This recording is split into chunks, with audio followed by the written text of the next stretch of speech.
I'm Sarah Paquet. I'm the Director and CEO of FINTRAC. So FINTRAC is the Financial Intelligence Unit, but also the supervisor for the AML/TF regime. So what that means is we are regulating about 25,000 businesses, including financial institutions, casino, money services businesses, and a lot of others. But those businesses, what they have to do is to report to FINTRAC when they see transaction that can be suspicious or that meet a certain threshold. Where the impact is happening is when we send this financial intelligence to law enforcement and disclosure entities for them to support their investigation. And having the real impact is when we are supporting those investigations and saving lives by saving some of those victims on the street that shouldn't be victims.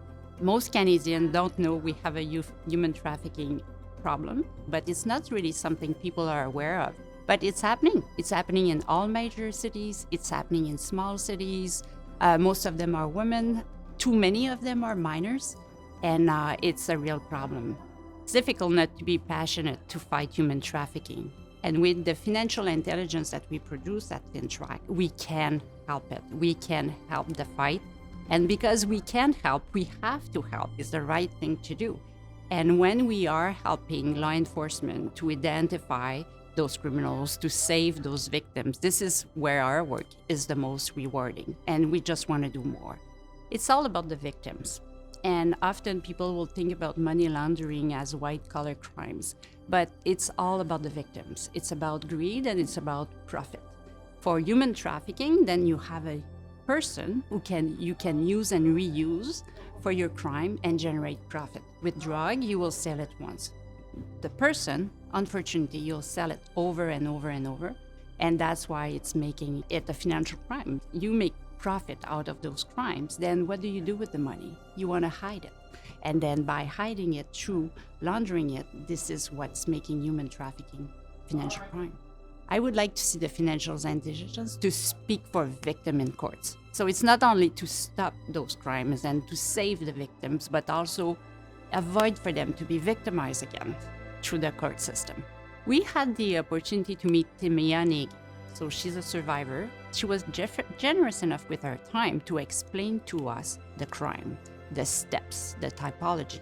So working with her and a big bank, we were able to define the typology, identify the indicators, develop algorithm for banks to use and identify those transactions, and then get better report and then better investigation. So that first PPP, public-private partnership, was the first of its kind, and it was so successful that within 5 years, FINTRAC was disclosing 800% more human trafficking cases to law enforcement, so helping them with their investigation, saving more lives. So not only we're sharing best practices in real time with other countries, our 15 partners, but it's happening all together. And that's really how you can fight financial crime when you all work collaboratively together.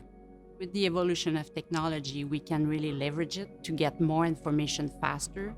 The financial crimes are just becoming more complex. They are layering money in multiple ways. They are over multiple jurisdictions. So when we bring everybody together, law enforcement, financial institutions, technical companies, when we all share the information we have, then we can see the bigger picture. For human trafficking, for example, a single transaction of late fast food transaction or late pharmacy transaction for a young woman doesn't mean anything in itself.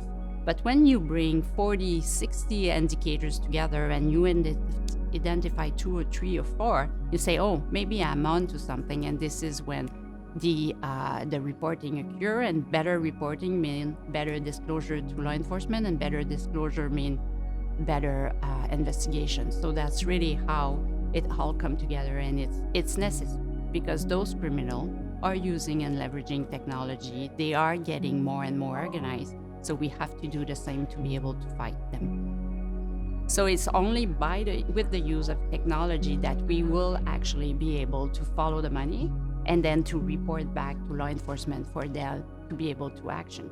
But if a financial institution is doing it manually, what will happen? They will miss a lot and it will take a lot of time.